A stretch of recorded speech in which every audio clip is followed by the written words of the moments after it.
ಸ್ವಾಮಿ ಕೊಲೆ ಕೇಸ್ನಲ್ಲಿ ಸುದೀಪ್ ಬೆನ್ನಲ್ಲೇ ಉಪೇಂದ್ರ ರಿಯಾಕ್ಷನ್ ಕೊಟ್ಟಿದ್ದಾರೆ. ನಾವು ಪ್ರಶ್ನೆಯನ್ನ ಮಾಡ್ತಾ ಇದ್ವಿ, ಯಾಕೆ ಚಿತ್ರರಂಗದವರು ಒಬ್ರು ಮಾತನಾಡ್ತಾ ಇಲ್ಲ ನಟ ನಟಿಯರು ಅಂತ. ನಿನ್ನೆ ಸುದೀಪ್ ಅವರನ್ನ ಮಾತನಾಡಿಸಿದ್ವಿ. ತದನಂತರ ಈಗ ಉಪೇಂದ್ರ ಅವರ ರಿಯಾಕ್ಷನ್ ಬಂದಿದೆ ಸಾಮಾಜಿಕ ಜಾಲತಾಣದಲ್ಲಿ. ರೇಣುಕಾಸ್ವಾಮಿ ಕೊಲೆ ಕೇಸ್ ಪಾರದರ್ಶಕ ತನಿಖೆ ಆಗಲಿ, ನಿಷ್ಪಕ್ಷಪಾತವಾದಂತ ನಿರ್ಣಯ ಕೈಗೊಳ್ಳಬೇಕು, ನ್ಯಾಯಕ್ಕಾಗಿ ಜನ ಕಾಯ್ತಿದ್ದಾರೆ ಅನ್ನುವಂತ ಆಗ್ರಹವನ್ನ ಮಾಡಲಾಗಿದೆ ಉಪೇಂದ್ರ ಅವರಿಂದ. ಏನು ಸುದೀಪ್ ಅವರು ಹೇಳಿದ್ರು ಆಲ್ಮೋಸ್ಟ್ ಅದೇ ರೀತಿಯಾದಂತಹ ಒಂದು ಸ್ಟೇಟ್ಮೆಂಟ್ ಇದೆ ಉಪೇಂದ್ರ ಅವರದ್ದು. ಎಕ್ಸ್ ನಲ್ಲಿ ಪೋಸ್ಟ್ ಮಾಡಿದ್ದಾರೆ ನಟ ಉಪೇಂದ್ರ. ಏನೇನೋ ಆತಂಕ ಅನುಮಾನಗಳು ಕಾಡ್ತಾ ಇದಾವೆ, ಊಹಾಪೋಹಗಳು ಹುಟ್ಕೊಳ್ತಾ ಇದಾವೆ. ಯಾವುದೇ ಕೇಸ್ ಆದ್ರೂ ಕೂಡ ಅಷ್ಟೇ, ಆ ಕೇಸ್ನ ವಿಚಾರಣೆಯ ವಿಡಿಯೋ ದಾಖಲೆಗಳನ್ನ ಮತ್ತು ಸಾಕ್ಷಿಗಳ ಎಲ್ಲಾ ವಿವರಗಳನ್ನ ಆಗಾಗ ಪೊಲೀಸರು ಸಂಬಂಧಪಟ್ಟಂತ ವ್ಯಕ್ತಿಗಳ ಕುಟುಂಬದವರ ಜೊತೆ ಹಂಚಿಕೊಳ್ಳಬೇಕು ಮತ್ತು ಅದು ಕಾನೂನಾಗಬೇಕು ಅಂತಲೂ ಕೂಡ ಆಗ್ರಹಿಸಿದ್ದಾರೆ.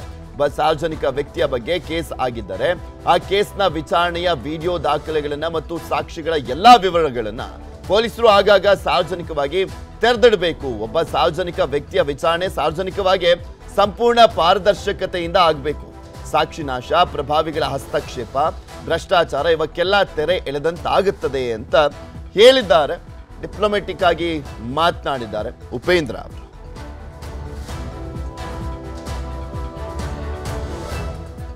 ಫಸ್ಟ್ ನಿನ್ನೆ ರಿಯಾಕ್ಷನ್ ಕೊಟ್ಟಿದ್ದು ನಟ ನಟಿಯರ ಪೈಕಿ ಸುದೀಪ್ ಅವರು. ರೇಣುಕಾಸ್ವಾಮಿ ಕೊಲೆ ಕೇಸ್ಗೆ ಸಂಬಂಧಪಟ್ಟಂತೆ ಸುದೀಪ್ ಅವರು ಪ್ರತಿಕ್ರಿಯೆಯನ್ನು ಕೊಟ್ಟರು. ರೇಣುಕಾಸ್ವಾಮಿ ಕುಟುಂಬಕ್ಕೆ ನ್ಯಾಯ ಸಿಗಬೇಕು, ಆ ಹೆಣ್ಣು ಮಗಳಿಗೆ ನ್ಯಾಯ ಸಿಗಬೇಕು, ಇನ್ನು ಹುಟ್ಟಬೇಕಾಗಿರುವಂಥ ಮಗುಗೂ ಕೂಡ ನ್ಯಾಯ ಸಿಗಬೇಕು, ಚಿತ್ರರಂಗಕ್ಕೆ ನ್ಯಾಯ ಸಿಗಬೇಕು ಅಂತ ಹೇಳಿದ್ರು. ಇಲ್ಲಿ ಕಲಾವಿದರು ಇನ್ನೊಬ್ಬರು ಅಂತ ಬರಲ್ಲ, ನಾವು ಅವರ ಪರ ಇವರ ಪರ ಅಂತ ಮಾತಾಡಿದ್ರೆ ತಪ್ಪಾಗುತ್ತೆ, ವಿರೋಧವಾಗಿ ಮಾತಾಡಿದ್ರೂ ಕೂಡ ತಪ್ಪಾಗುತ್ತೆ. ಆದರೆ ಬಾಳಿ ಬದುಕಬೇಕಾಗಿದ್ದಂತೆ ರೇಣುಕಾಸ್ವಾಮಿಗೆ, ಆ ಹುಟ್ಟುವಂಥ ಮಗುವಿಗೆ ನ್ಯಾಯ ಸಿಗಬೇಕು. ಜೊತೆಗೆ ನ್ಯಾಯದ ಮೇಲೆ ಎಲ್ರಿಗೂ ಕೂಡ ನಂಬಿಕೆ ಮೂಡಬೇಕು. ಇನ್ನೊಂದು ಕಡೆ ಬ್ಯಾನು ಗೀನು ಅನ್ನುವಂಥದ್ದೆಲ್ಲ ಇಂಪಾರ್ಟೆಂಟು, ಜಸ್ಟಿಸ್ ಇಂಪಾರ್ಟೆಂಟ್ ಅನ್ನುವಂಥ ವಿಚಾರವನ್ನ ಕೂಡ ಹೇಳಿದ್ರು ಸುದೀಪ್ ನಿನ್ನೆ ಮಾತನಾಡುವಂಥ ಸಂದರ್ಭದಲ್ಲಿ.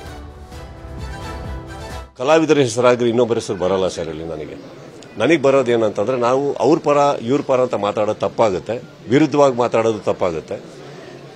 ಆ ಫ್ಯಾಮಿಲಿಗೆ ನ್ಯಾಯ ಸಿಗಬೇಕು ಸರ್, ಆ ಹೆಣ್ಮಗುಗೆ ನ್ಯಾಯ ಸಿಗಬೇಕು.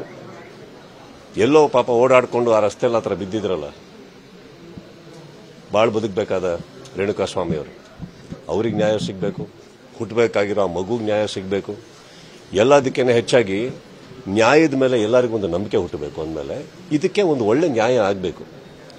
ಇಷ್ಟು ಹೇಳಬಲ್ಲೆ ಹೊರತು ನಮಗೆ ನೀವು ತೋರಿಸಿರೋದು ನಮ್ಗೆ ಗೊತ್ತು ಏನು ನಾವು ನೋಡ್ತೀವಿ. ಆಕ್ಚುಲಿ ಪ್ರತಿಯೊಂದು ನಮಗೇನು ವಿಚಾರ ಗೊತ್ತಿದೆಯೋ, ನಾವೇನು ಸ್ಟೇಷನ್ ಒಳಗಿಲ್ಲ, ನಾವೇನು ಯಾವ ಸ್ಥಳದಲ್ಲೂ ಇಲ್ಲ, ನೀವೇನು ತೋರಿಸ್ತಾ ಇದ್ದೀರಿ ಅದನ್ನು ನೋಡ್ತಾ ಇದ್ದೀವಿ. ನಾವು ಬಹಳ ಸ್ಪಷ್ಟತೆಯಲ್ಲಿ ಹೇಳ್ತಾ ಇದ್ದೀರಿ. Of course sir, everybody's heart goes out to that family, and not only that family, ಏನೋ ಸರ್ ಅದೇನೋ ಸರಿ ಕಾಣಿಸ್ತಾ ಇಲ್ಲ ದ ಹೋಲ್ ಅಟ್ಮಾಸ್ಫಿಯರ್. ಅಂಡ್ ಇದಕ್ಕಿಂತ ಹೆಚ್ಚಾಗಿ ಚಿತ್ರರಂಗಕ್ಕೆ ಒಂದು ನ್ಯಾಯ ಸಿಗಬೇಕಾಗಿದೆ ಸರ್ ಇವತ್ತು. ಕಾರಣ ಏನಂತಂದ್ರೆ, ಇದು ಯಾವುದೋ ಚಿಕ್ಕ ಚಿಕ್ಕ ವಿಚಾರ, ಯಾವ್ಯಾವುದೋ ವಿಚಾರಗಳು ನಡೀತಾ ಇರೋದೇನಿದೆ, ಚಿಕ್ಕ ಚಿಕ್ಕ ವಿಚಾರಗಳು ನಾನು ಹೇಳ್ತಾ ಇರೋದು ಹಿಂದೆಯಿಂದ ತಗೊಂಡ್ರು ಪ್ರತಿ ಟೈಮಲ್ಲೂ ಚಿತ್ರರಂಗದ ಮೇಲೆ ಏನಾದ್ರು ಒಂದು ಬರ್ತಾ ಇರುತ್ತೆ.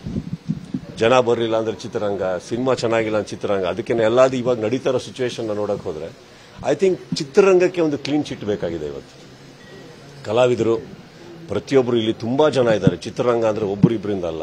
ಏನಾಗಿದೆ, ಇದೆಲ್ಲದಕ್ಕೂ ಒಂದು ತೀರ್ಮಾನ ಸಿಕ್ಕಿ ಕರೆಕ್ಟ್ ಆಗಿರೋ, ಯಾರು ಆರೋಪಿಗಳು ಅಂತ ಅನ್ಕೊಂತಾರೋ, ಕರೆಕ್ಟ್ ಆಗಿ ಯಾವ್ದು ಜಡ್ಜ್ ತೀರ್ಮಾನ ಮಾಡ್ತಾರೋ, ಅದೆಲ್ಲ ಸೇರಿ ಒಂದು ನ್ಯಾಯ ಸಿಕ್ಕಿದಾಗ ಎಲ್ಲದಕ್ಕಿಂತ ಹೆಚ್ಚಾಗಿ ಚಿತ್ರರಂಗನೂ ಅಷ್ಟೇ ಖುಷಿ ಪಡುತ್ತೆ ಸರ್. ಯಾಕಂದ್ರೆ ಆ ಫ್ಯಾಮಿಲಿಗಾಗ್ಲಿ ಎಲ್ಲರಿಗೂ ಒಂದು ನ್ಯಾಯ ಸಿಗಬೇಕು.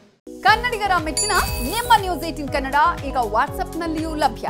ಕರ್ನಾಟಕ ಮತ್ತು ದೇಶ ವಿದೇಶದ 360 ಡಿಗ್ರಿ ಸುದ್ದಿ ವಿವರವನ್ನ ನೀವು ನಿಮ್ಮ ಕೈ ಬೆರಳುಗಳಲ್ಲಿಯೇ ಪಡೆಯೋದಿಕ್ಕೆ ಈ QR ಕೋಡ್ ಅನ್ನ ಸ್ಕ್ಯಾನ್ ಮಾಡಿ. ನಮ್ಮ ಚಾನೆಲ್ ಅನ್ನ ಫಾಲೋ ಮಾಡಿ, ನೋಟಿಫಿಕೇಶನ್ ಆನ್ ಮಾಡಿ.